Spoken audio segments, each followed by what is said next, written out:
ఏ బాటైనా పర్వాలేదంట, సమయంతో సాగటమే మన సింపుల్ సిద్ధాంతం.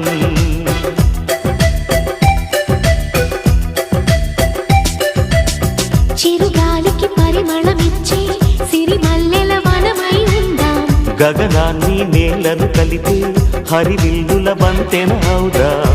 ఆనందం అంటే అర్థం మనమందా, ప్రతి పూట పాటై సాగే హుషారు సరిగమలో.